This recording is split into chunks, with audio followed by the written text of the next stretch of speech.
Bhagavad Gita, 2nd chapter, verse 27. So let's try this out and see how we go.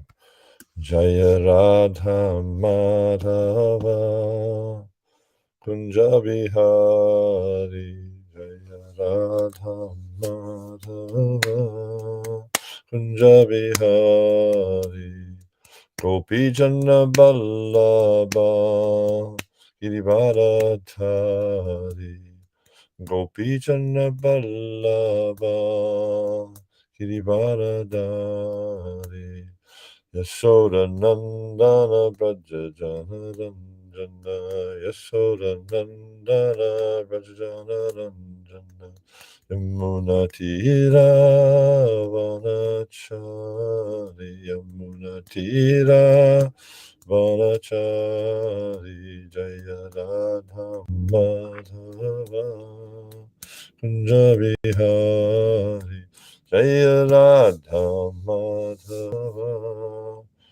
Kunja Bihari. Jai Shri Prabhupada ki Jai, Swami Bhakti ki Jai, Jai Nitya Gaur Premanandi, Hari Hari Bol.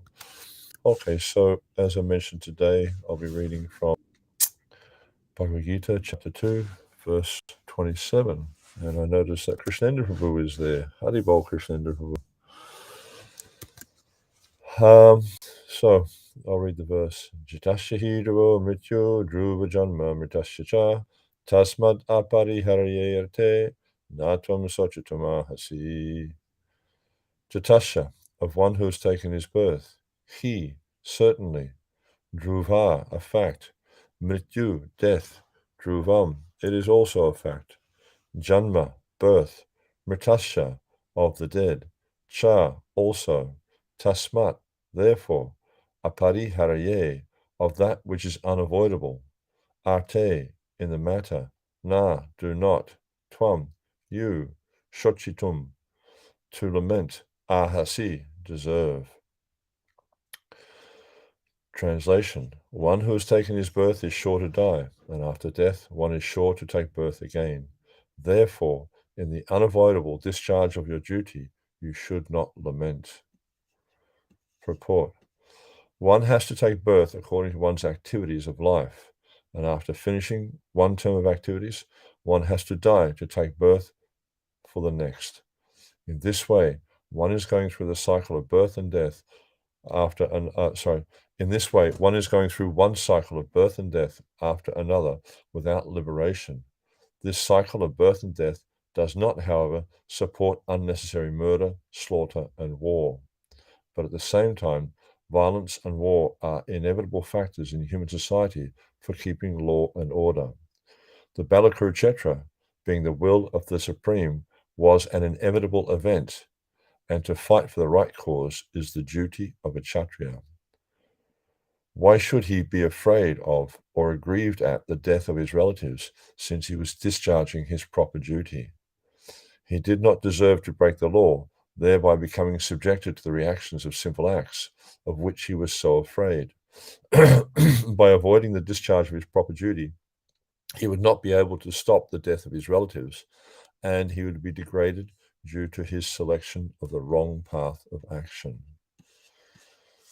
Vishnu Padaya Krishna Sabari Srimat Indra Samajamani Mahaprabhu Krishna Krishna Kirtan and singing Shitaya Namaha Vishnu Padaya Krishna Sabari Srimat Bhaktivedanta Swamajamani Namaste Saraswati Devi Gauravani Krishna Nirvishesha Shunyavadi Paschatya Deshatarane. So Srila Prabhupada's making a number of interesting points here. And just to go back to the verse itself, there's one word that really stands out for me, and this is apariharaye, of that which is unavoidable.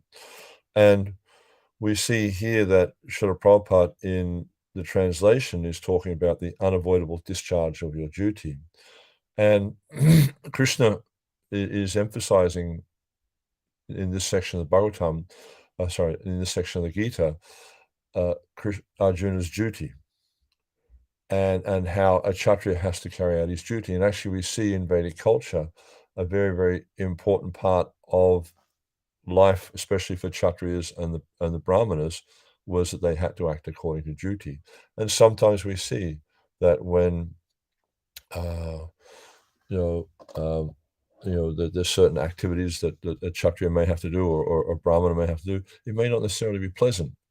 And this is the situation for Arjuna right now, or at least in this what's being described here, is he's being pushed by Krishna really to carry out his duty, and he's saying it's unavoidable. But also what's unavoidable in this situation is the death of his relatives, because he is thinking that by his actions, he's going to be able to avoid the death of his relatives. But actually, as we see, it's pointing out here, Prabhupada's making the point, and also in the verse, that the death of the relatives is unavoidable because we're all going to die. This is just a part of life, you know. It's a concomitant factor. If you're born, you're going to die. That's just part of this, this world of duality, if you like. Now, so we see the verse, there's four basic statements in this verse. And first off, it points out in the first line, it says, one who is born is sure to die. This is due to one's karma or one's past activities. Then in the next line, there's Dhruva Janma Mritasya. It says that after death, one is sure to take birth again. So Dhruvam Janma Mritasya, you take birth again. Then Tasmat Apariharyerate, both are unavoidable. So death is unavoidable, birth is unavoidable. Therefore, do your duty, because that's also unavoidable for a Kshatriya.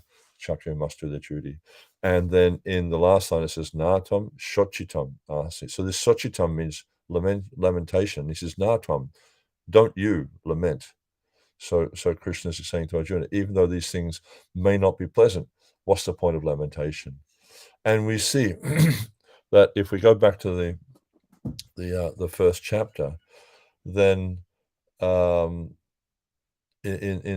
the verse 27, I think we see that the Gita is saying that Arjuna is going to speak out of compassion, and we see if you look at these verses, particularly 28, 29, and 30, we see that Arjuna is talking from compassion, lamentation, also fear of death of his relatives. He doesn't want to see his relatives die. And he's becoming despondent. He's becoming depressed with the prospect of having to kill Drona, Bhishma, Kripacharya, all these dearly beloved relatives, because at Kurukshetra, this is a fratricidal war, a family war, and we see that all of practically all the Kshatriyas in the world, except for a few, but all the Kshatriyas of the world are assembled there to fight in this horrible fight, this horrible battle. And practically speaking, they're all related to each other. They're all Arjuna's relatives in one way or another. There's grandfathers, there's brothers, there's fathers, there's all, cousins, uncles, everything, the whole Kurukshetra. They're all related to each other in some way or another. And for Arjuna, he's very, very disturbed about this. And we see Prabhupada also talks about in this purport about how Arjuna's concern is that he's going to be caught up in sin, because he's feeling this is not the right thing to kill all these relatives. And we see earlier on he makes many arguments to Krishna about this, how these respectable elders should not be killed or challenged in any way. But Krishna's encouraging him, no, actually you have to do this as your duty. So we see in these verses, so 28 to 30 in the first chapter, how Krishna Arjuna is making this point. And he actually gives 5 different arguments. And so the first argument he really is about compassion, his compassion, and not just for his soldiers, but for the soldiers of both sides. We see that there's a line there, and I think it's in verse 27, where he says kripaya meaning compassion, and parataye or something, I can't remember the exact word. So para generally would mean very excellent or very, it's a word that kind of amplifies something. But in this situation, Baladev Vidyabhushana he uses it in a way that, or he explains it in a way saying that actually this is indicating that Arjuna's compassion is not extended just to his men, but to the men on both sides. And we see then in verse 28, he mentions about Swajanam. He talks about his own people and how he feels it's not appropriate because if we enter in this battle, then so many people are going to be killed. And then as he explains towards the end of the first chapter, that if all these relatives are killed, then it will bring about degradation of womanhood, unwanted progeny, irreligiosity, etc., etc. So he's explaining like that, and then we see in verse 28 he says, "I see my friends and relatives present before me in a fighting spirit," and he's becoming overwhelmed, lamentation, fear, the compassion. He's becoming overwhelmed. And even he says, "My whole body's trembling, my hair is standing on end, and my bow Gandiva is slipping from my hand, and my skin is burning." And that he mentions that his bow Gandiva is slipping from his hand. The Acharyas point out that this is also quite significant because Arjuna had taken a vow that he would not put down his bow. Whenever there was a fight, he would not put down his bow, and that he would fight whatever the circumstances. But now he's actually he says his bow's slipping from his hands. So we can understand, and Prabhupada describes that we can see that, Arjuna is he's overwhelmed, he's crying, he's lamenting, he's just unable to sort of compose himself in this situation. And then in the last verse, he says, "I'm unable to stand here any longer. I'm forgetting myself, and my mind is reeling. I see only causes of misfortune." So he's saying that this is if we pursue this path, it's going to be very, very unfortunate for us. It's going to bring about calamity for everyone involved, and that means that I'll be overcome by sin. Now we see, as I was mentioning, Arjuna gives 5 arguments why he shouldn't fight. This is the first argument, and so 4 of the arguments are given in the first chapter, and the 5th argument is given in the second chapter. And now in the second chapter, basically from verses 11 through to verse 30, we see that Krishna is rebuffing this first argument, and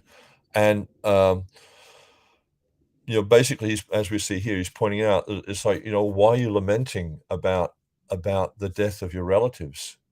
Because this is unavoidable. And if we reflect back over the verses we've covered just recently, we'll see that in this chapter, Krishna's talking about the transitory nature of life in this material world, how the body is temporary, the soul is eternal. You should not lament for the body, and even the beginning, a very, very strong statement from Krishna. He says to Arjuna, is a wise person doesn't lament for the living nor the dead, because they understand the nature of the self. They understand the nature of the body and also what's happening in this material world. And we see here how Arjuna, well, at least, in the first chapter, how Arjuna's become overwhelmed and he's expressing deep compassion.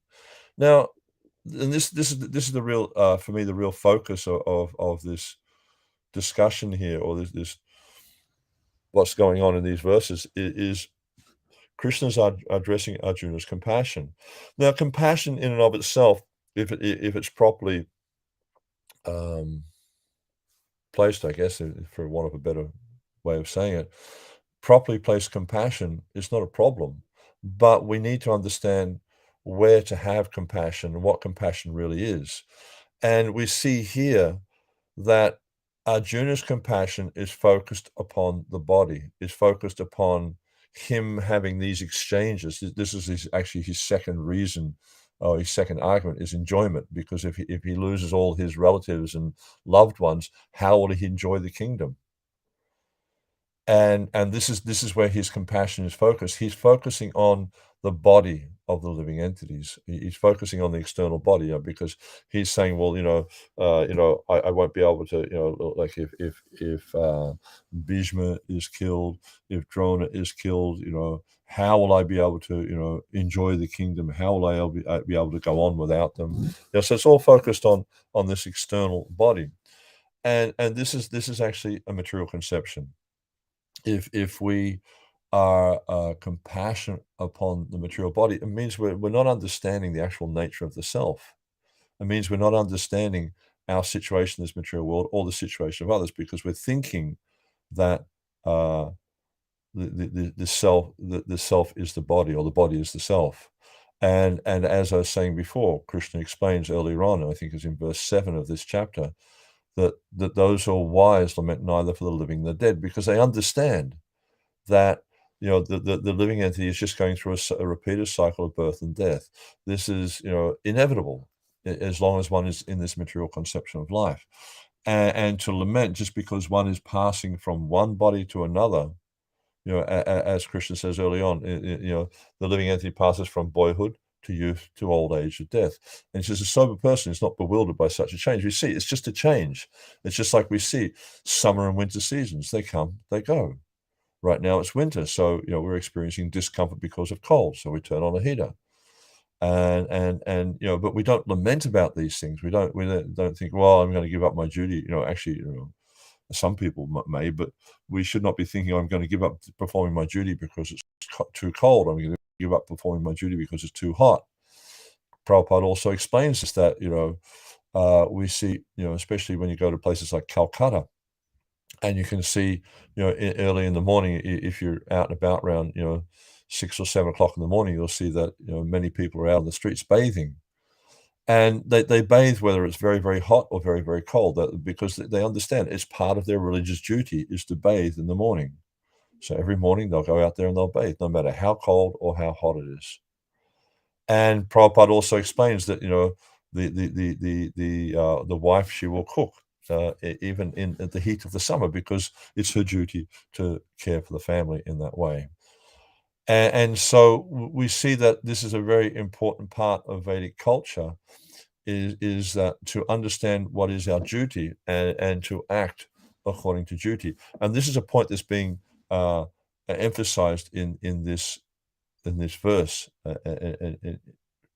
Krishna's talking to Arjuna about his unavoidable apariharye duty, that he has to act, regardless of what's happening, regardless of the fact that he's required to fight in this battle. And he's made so many different vows, and Bhima's made so many different vows on how they're going to fight against the Kauravas and defeat them, and win back the kingdom.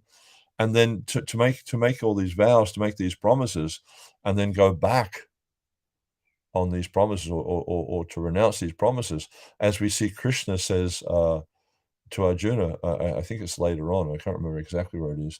How you have such a good name amongst the Kshatriyas and the people in this world, but actually they won't think you've fled the battle out of compassion. They'll think you've fled out of fear. They'll think you're actually a coward.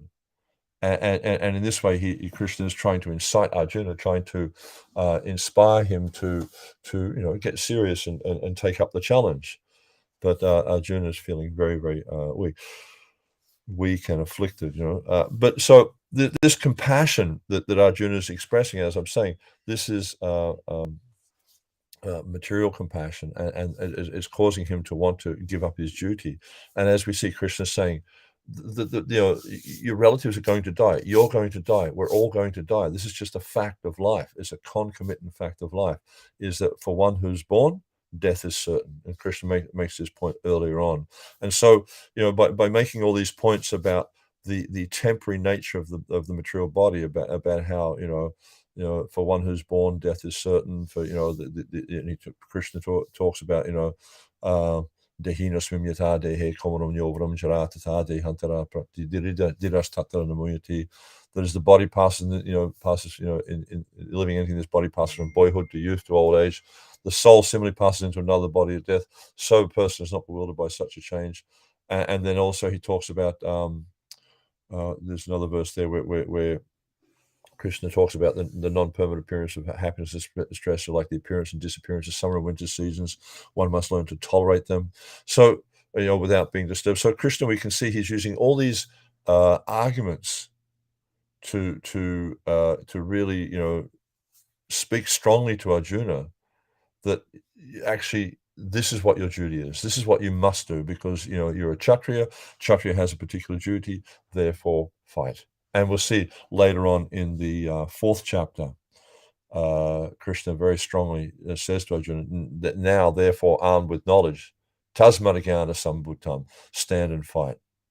He's saying this is what your duty is, not to get all emotional and even it's kind of interesting because we see it we see at one point in the battle how after Krishna spoke the Gita, how Arjuna he criticizes Yudhisthira because Yudhisthira is trying to act or sort of reasoning in a way that's very Brahminical. And Arjuna says, "Oh, Yudhisthira, you're too much of a Brahmana. You're a Kshatriya. You need to fight. We need to fight here." And so we see that Arjuna himself is also reasons with Yudhisthira later on. But the point that's being made here is every varna, every ashram has its duty to perform, and if we don't perform our duty, we become we'll become overcome by sin. And this is the point that Arjuna's thinking by not doing his duty, he'll avoid becoming over. He'll avoid being overcome by sin. But Krishna's saying no. For a Kshatriya, you have a specific duty. The Kshatriya's duty in this situation is to fight, and if you don't fight, then you'll be overcome by sin. So Arjuna's got things back to front. He's actually confused because he's become overwhelmed by Krishna's arrangement. We understand he's become overwhelmed by mundane compassion. And Krishna is doing this to show us actually what is proper compassion, what is proper reasoning in these circumstances, so that we can really see clearly in each particular circumstance, we can understand what is the duty we need to follow. And also, and it's kind of quite interesting because we see in this day and age that, and of course it was always happening, but in this day and age it's becoming more and more prominent, is how people become overwhelmed, especially, we see a lot of times men, they become overwhelmed by emotion. And this is what's happening here with Arjuna. He's becoming overwhelmed by emotion.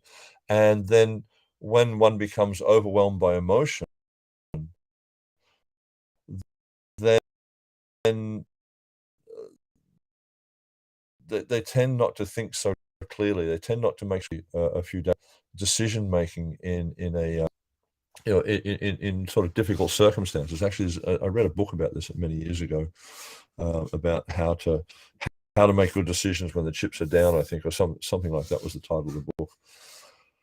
And the point is, rather than responding from emotion, one has to look at the situation, look at the ramifications, and there's in the GBC with the deputies that they use this this decision-making process called, I think it's called parallel thinking. And in parallel thinking, the idea is you analyze what's all, the positive things about the situation, you analyze the minus points about it, and you also look at all the interesting points, and then you make a decision based on this analysis, rather than just like, well, they said this to me, therefore I'm going to, just respond or react. Rather than being reactive, we need to look at the situation carefully and see what is the proper action to take.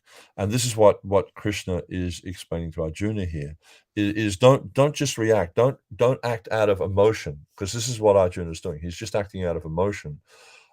Think about the situation, look at it clearly, understand what is happening here.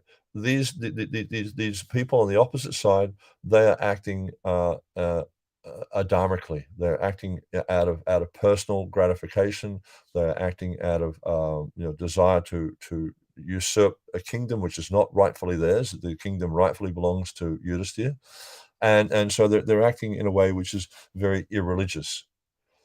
And therefore, your duty as a Kshatriya is to uphold the principles of religion.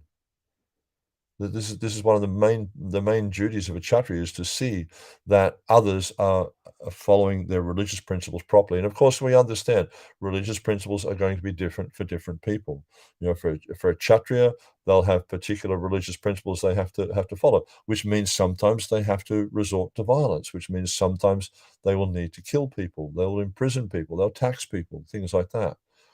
But these are not the religious duties of the other varnas. For instance, a Brahmana doesn't tax people. A Brahmana lives on charity, and a Brahmana also gives in charity.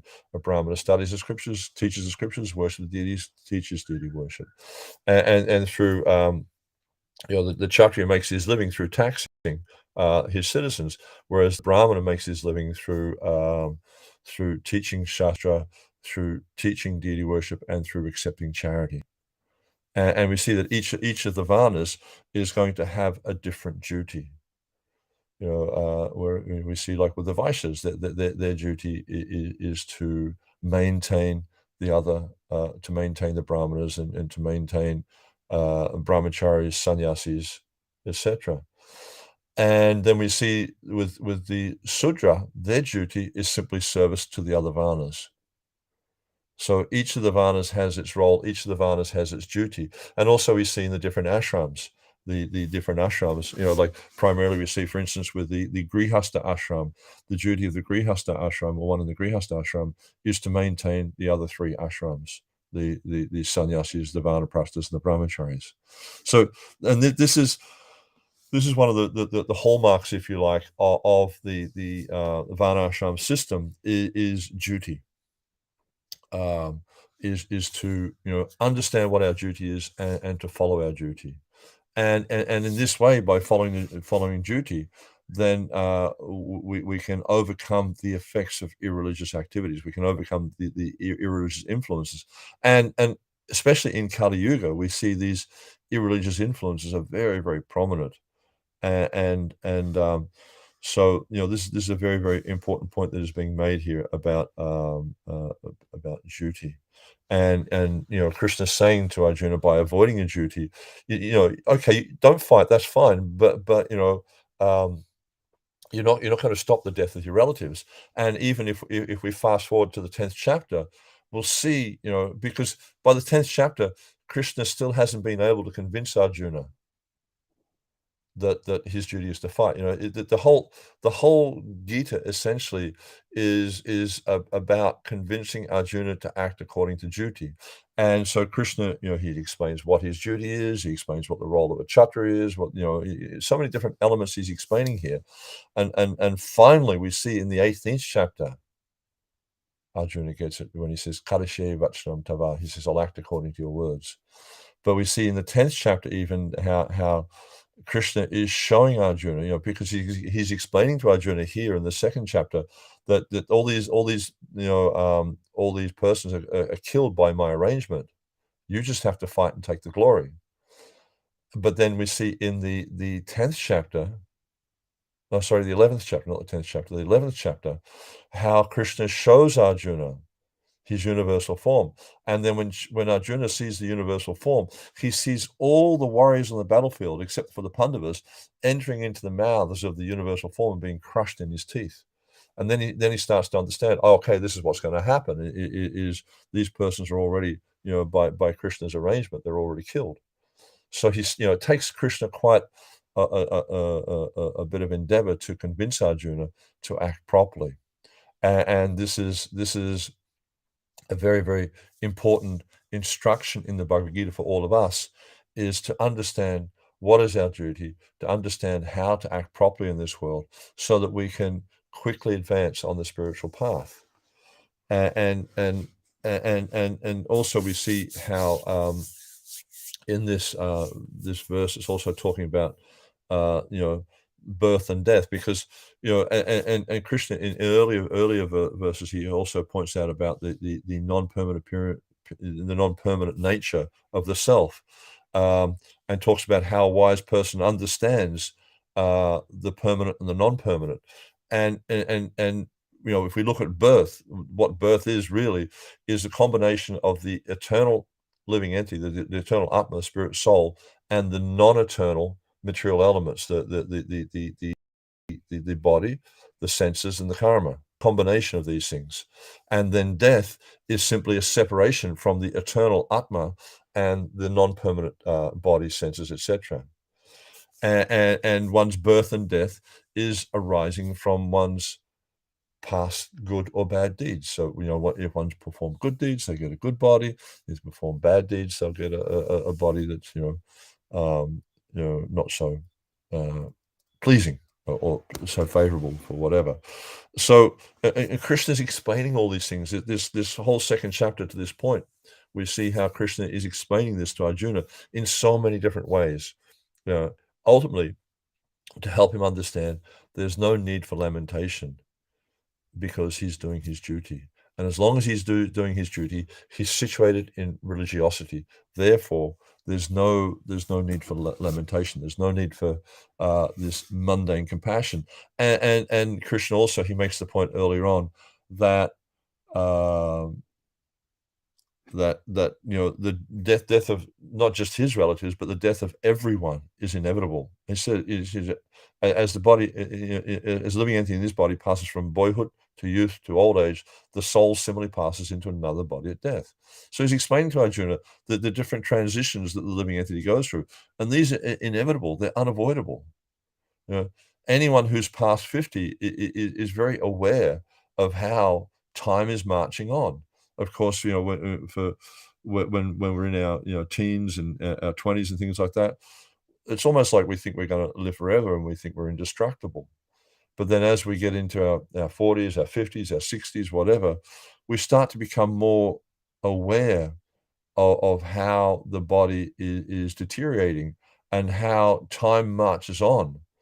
And I think there's an English expression which mentions that time and tide wait for no man. There was an interesting, and my understanding of where this story comes is there was a where this saying comes from is there was an English king. Now I think his name might have been Canute, but I'm not sure. And he had this because the idea was that the king was the empowered representative of God. So he was a little bit puggle, a bit crazy. And he thought that, he was divinely empowered and that, that things were acting according to his wish. And so somehow or other, there came to be this situation where he was trying to tell people that he could actually stop the tide from coming in because he was divinely empowered. So then he went down. They went down to a specific spot in England. I can't remember what it was, but it's a well-known spot, and it's a well-known story in England actually. So he went down to the shore, and he stood there, and he said, he's basically telling all his court people, all the other people in the court, that the tide will not go past here. And so they all stood there and watched, and he was like, he's standing there, and the tide just kept coming in, coming in, coming in, and actually it rose up to his feet and then his ankles, and he said, "No, the tide's going to stop. I'm stopping the tide," and it kept rising up, and it got up to his knees, and it got, I can't remember how high the tide got, but the point was, he was thinking that he was divinely empowered and he was going to stop the tide, but the time and tide wait for no man.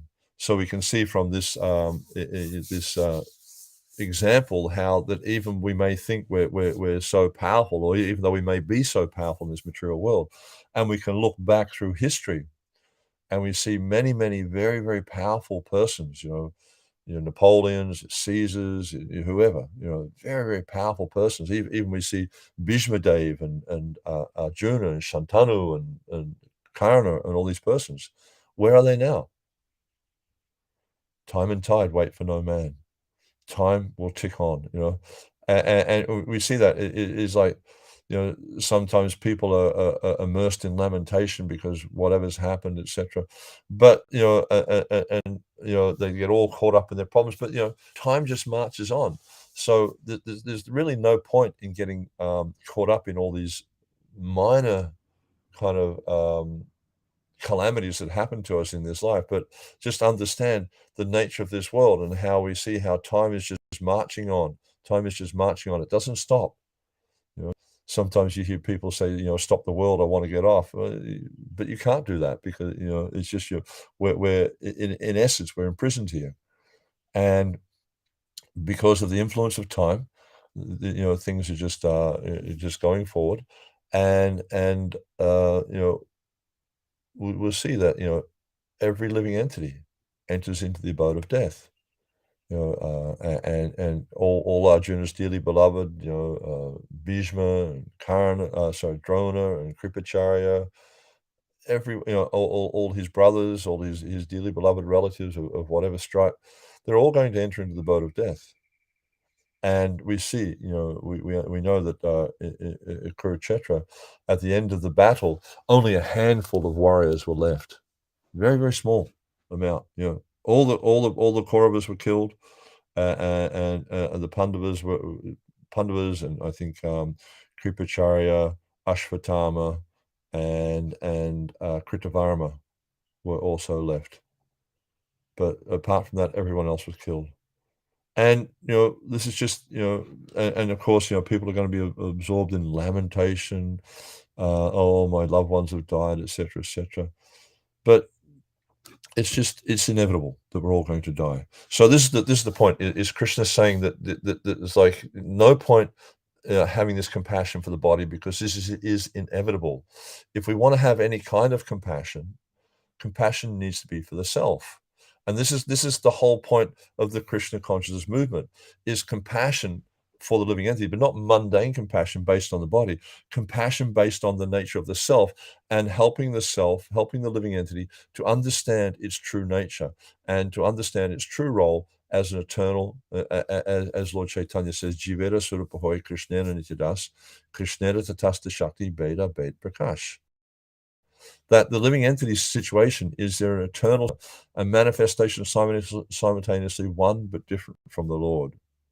So this is real compassion, not just lamenting about the body, not just lamenting, if this person dies, how will I, because when we lament about a person's body, really what we're doing is a self-centered lamentation, because we're thinking, oh, I'll no longer be able to associate with this person. I'll no longer be able to enjoy their company.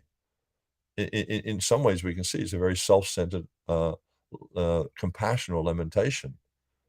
But really, if we really are concerned about the situation of the living entities in this world, or we're really concerned about the suffering situations of the living entities in this world, we'll awaken them to transcendental knowledge. We'll awaken them to the actual nature of the self and help them to understand who they really are. And this is a point that was raised by Sanatana Goswami when he met Lord Chaitanya. He was saying that people, they say I'm so learned, because he was actually a very, very learned person, could speak many languages, etc., like that. He said, people, they say that I'm very learned, but I don't even understand who I am. So Sanatana Goswami is revealing to us what is the true nature of knowledge, and based on that knowledge, what is the true compassion. Because if we don't understand that the self is not the body, then our knowledge is what's called avidya. Avidya means to think that the body is the self. And based on this misconception, then all these erroneous ideas develop. It's just like in mathematics, a simple example. Universal principle in mathematics, or universal kind of understanding of mathematics, is 1 + 1 is 2, 2 + 2 is 4, 3 + 3 is 6, etc. We all did these. I remember when I was a child, in the back of a maths book, we had a multiplication table. 1 to 12, 1 to 12, and then you filled in all the squares, what it all meant, what they all added up to, and that was our reference point. We always go back to that reference point. Now, everywhere you go, it's the same thing. Everywhere in the world, the same mathematics is there. But if, for instance, we made a mistake in our table, and we had 2 times 2 is 5, or 2 + 2 is 5, and then we use this in all our mathematical calculations, then all our calculations would be incorrect. And so it's the same in relation to the material body, is when we're thinking that the body is the self, then everything we're doing based on this misconception is incorrect, because we're thinking, we see in this society, my wife and I just went away for a few days, and like, because I live on a Hare Krishna farm in northern New South Wales, and mostly most of the time I'm associating with devotees, and you can see devotees have a very different um, perception of the world, and a very different perception of what life is for, from the non-devotees. And we see non-devotees, they're very immersed in this idea of trying to enjoy through the body. And they see that this is the vehicle, or the means of their enjoyment is through their material body. And therefore, because they're convinced the body's a self, therefore they're making so many miscalculations, and therefore they don't understand what is the goal of life. They're thinking the goal of life, especially in a country like Australia, nice house in the suburbs, nice car in the garage, nice wife, nice children, maybe a swimming pool in the backyard, solar panels on the roof, all this type of stuff. They're thinking this is the success of life. But for devotee, we understand this is all temporary. It may help us to or facilitate our service to Krishna, but ultimately it's all temporary. The real goal of life, and this is pointed out. Lord Chaitanya explains to Sanatana Goswami in the 20th chapter of the Madhya Lila. He says that there's 20th or 24th, anyhow. Yeah, I think it's the 20th chapter of Madhya Lila. He says there's three great treasures in life. There's Krishna, Krishna's service, and love of Krishna. So the devotees understand that. They understand that these are actually the treasures, not having a fat bank balance, having, $1 million, whatever, in the bank. So many people, that's their aspiration. They have these gambling things they do, they call them lotto. Or the lotteries, they kind of, people go out and buy tickets, and they spend a lot of money on it, and like they think, like they're going to win the money and become really, really happy. And like sometimes the prize pools they have in these things are, up in the millions of dollars now. And I've heard so many times when people, they win these things, they actually lament winning it, or they regret winning it, because it brings them so much misery, because all of a sudden they've got all these friends, and the reason they've got all these friends is because these so-called friends want the money. And so they actually find that rather than bringing them happiness, this windfall, so-called windfall, actually brings them misery. Because they don't actually understand what is the true goal of life. They're thinking this is the goal of life, but uh, you know, due to their misguided, or their impure intelligence, this is, what is it? What's that? There's a phrase, in the Bhagavatam, there's a phrase talks about this, in Abhishuddha Buddhaya, this impure intelligence, Abhishuddha, not pure intelligence. They're thinking that, this is the success of life. They're thinking that this is how I'll become happy. But we find, time and time and time again, whenever people, come into touch with it, or get these windfalls, or whatever it is they get, they don't become happy. They become distressed. And those who are fortunate realize it, but generally speaking, they don't realize it.